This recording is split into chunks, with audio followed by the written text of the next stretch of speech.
الله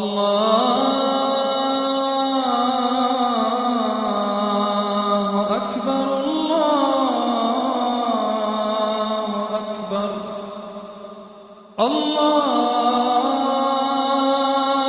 أكبر الله أكبر. الحمد لله وكفى والصلاة والسلام على سيد الرسل وخاتم الأنبياء.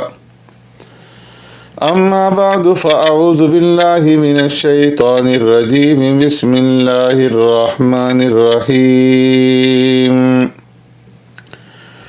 ألف لام را تلك آیات الكتاب الحکیم. صدق اللہ مولانا العظیم. معزز سامعین و ناظرین، سورہ توبہ کے بعد اب 11ویں سپارے میں سورہ یونس کا آغاز ہو رہا ہے. سورہ یونس ترتیبی اعتبار سے اس کا 10واں نمبر ہے اور نزولی اعتبار سے اس کا 51 نمبر ہے. یہ مکی صورت ہے اور اس میں 109 آیات اور 11 رکوع ہے. اس سورت کے 10ویں رکوع میں حضرت یونس علیہ السلام کا مختصر ذکر آیا ہے اور اسے علامت کے طور پر اس سورت کا نام دیا گیا ہے. سورت کا موضوع بیس حضرت یونس علیہ السلام کا قصہ نہیں ہے. یہ سورت زمانہ نزول کے اعتبار سے مکی دور کے اواخر میں نازل ہوئی اور اس سورت کے جو اہم مضامین ہیں ان میں سے ایک تعصب اور تنگ نظری سے بلند ہو کر سوچنے سمجھنے والوں کے لیے توحید اور آخرت سے متعلق دلائل کا تذکرہ ہے. توحید اور آخرت کے باب میں جو غلط فہمیاں ہیں ان غلط فہمیوں اور غفلتوں کا ازالہ فرمایا گیا ہے.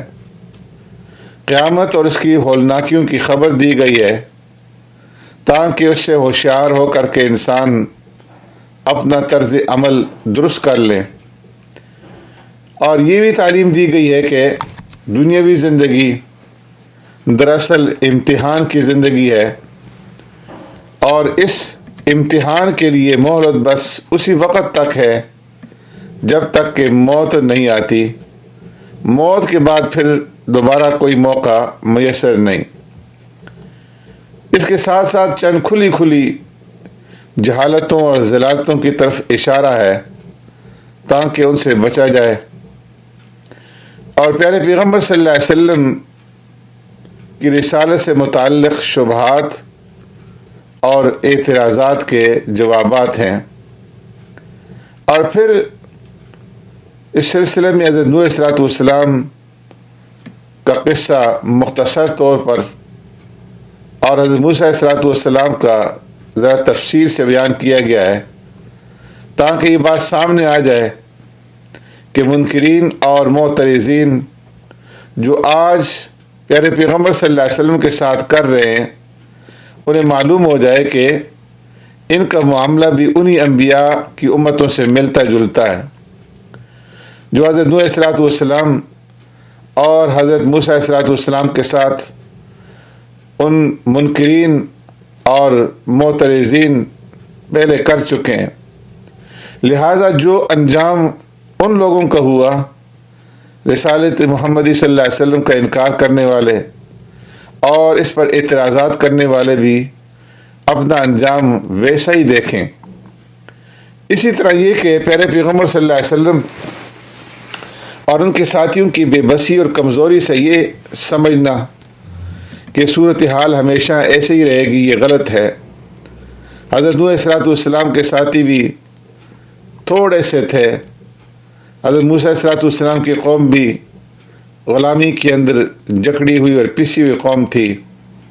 حضرت نوح اور حضرت موسیٰ علیہ السلام اپنے مخالفین کے لحاظ سے ظاہری طور پر مادی حیثیت سے بے بس اور کمزور تھے، اس کے باوجود جس الہی طاقت نے انہیں انبیاء اور ان ساتھیوں کی مدد کی اور آخرکار کامیابی انہیں ہی نصیب ہوئی، تو وہی قدرتی طاقت، الہی طاقت آقا نامدار سرور کائنات رحمت دو عالم صلی اللہ علیہ وسلم اور آپ کے ساتھیوں کی پشت پر ہے۔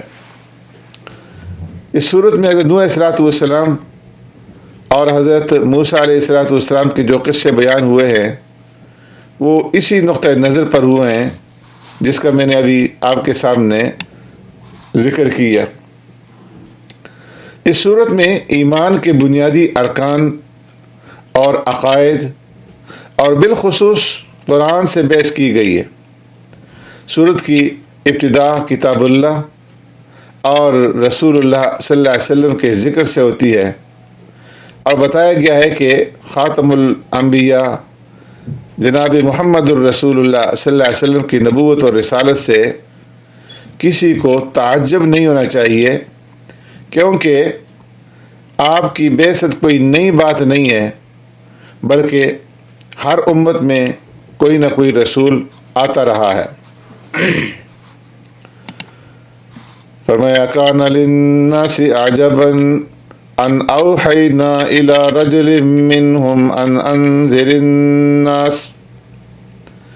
اس آیت میں مشرکین کے اس شبہ کا جواب دیا گیا ہے کہ اللہ تعالیٰ نے ہماری طرف انسان کو نبی بنا کر کیوں بھیجا ہے، کسی فرشتے کو نبی بنا کر کے کیوں نہیں بھیجا گیا؟ تو انہیں جواب دیا کہ اس پر شبہ اور تعجب نہ کریں، اس لیے کہ اگر کسی فرشتے کو نبی بنا کر بھیجتے تو جو رسالت کا مقصد تھا وہ فوت ہو جاتا۔ انسان فرشتے کی بات کیسے سمجھتا؟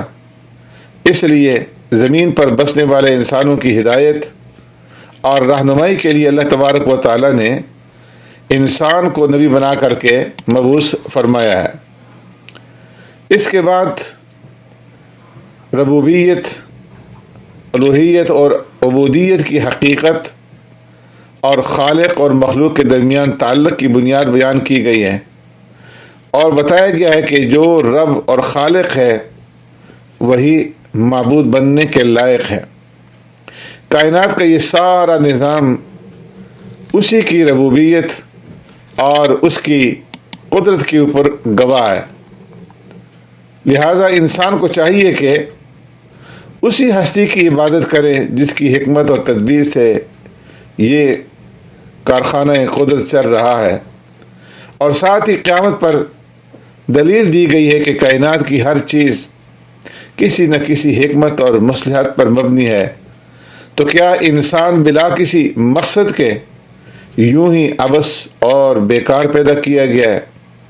اگر اس کی تخلیق کا کوئی مقصد ہے تو پھر ضروری ہوتا ہے کہ ہر ایک انسان سے اس کا حساب کتاب لیا جائے کہ اس نے اپنی پیدائش کے مقاصد کس طرح اور کس انداز میں پورے کیے، اور جن لوگوں کو دنیا پرستی نے خدا اور قیامت سے غافل کر دیا ان کو عذاب کی دھمکی دی گئی ہے، اور ساتھ ہی ان مسلمانوں کو جنت کی بشارت دی گئی ہے کہ جو ایمان لا کر کے ایمان کے تقاضوں کو پورا کرتے ہیں۔ اس نظام اور دلائل قدرت میں غور و فکر کرنے کے بعد انسان فرمایا کہ دو گروہوں کے اندر تقسیم ہو گئے۔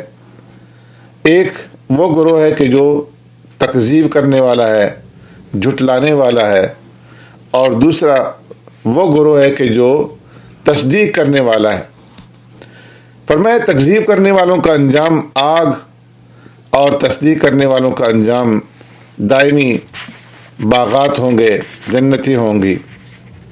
فرمایا تکذیب کی ایک بڑی وجہ یہ بھی ہے کہ انسان کی فطرت میں عجلت ہے، یہاں تک کہ یہ بعض اوقات اپنے لیے اور اپنی اولاد کے لیے عذاب اور ہلاکت کی دعائیں مانگتا ہے۔ فرمایا ان جھٹلانے والوں کا حال یہ ہے کہ یہ قرآن کو جھٹلانے اور اس کا مذاق اڑانے سے بھی باز نہیں آتے، اور اللہ کے نبی سے استہزاء کے طور پر کہتے ہیں ائت بقرآن غیر ھذا او بدلہ، کہ آپ کوئی دوسرا قرآن لے آئیں یا اس میں کچھ تبدیلیاں کریں۔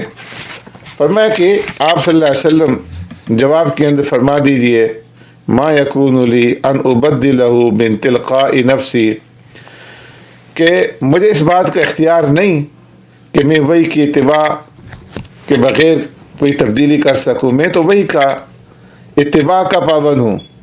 کیا تم سمجھتے ہو کہ میں نے معاذ اللہ یہ کلام خود بنا کر اللہ کی طرف منسوب کر دیا ہے؟ میں تمہارے اندر زندگی کے 40 سال کا لمبا عرصہ گزار چکا ہوں، فقد لبثت فیکم عمرا من قبلی، تم نے کبھی مجھے اس عرصے کے اندر جھوٹ بولتے ہوئے سنا یا کسی استاد سے علم حاصل کرتے ہوئے دیکھا؟ اگر نہیں سنا اور نہیں دیکھا تو پھر یہ کیسے ہو سکتا ہے کہ میں اچانک یکایک جھوٹ بولنا شروع کر دوں یا ایسا معجزہ تمہارے سامنے پیش کروں کہ جس کو نظیر لانے کے لیے کائنات عاجز ہو؟ کیا یہ ہو سکتا ہے کہ میں انسانوں پر تو جھوٹ نہ بولوں اور اللہ پر جھوٹ بولنے کی جرت کر لوں؟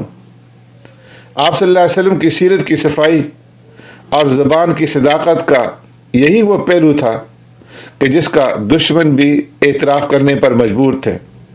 ابو سفیان سے زمانہ کفر میں جب روم کے بادشاہ ہرقل نے سوال کیا تھا کہ کیا دعوی نبوت سے پہلے تم نے کبھی محمد صلی اللہ علیہ وسلم کو جھوٹ بولتے ہوئے سنا ہے، تو ابو سفیان باوجود ہے کہ اس وقت کافر اور مشرک تھا، لیکن اس کے باوجود اس سوال کا جواب نفی میں دینے پر مجبور ہو گیا کہ ہم نے کبھی ان سے جھوٹ بولتے ہوئے ہم نے انہیں نہیں دیکھا۔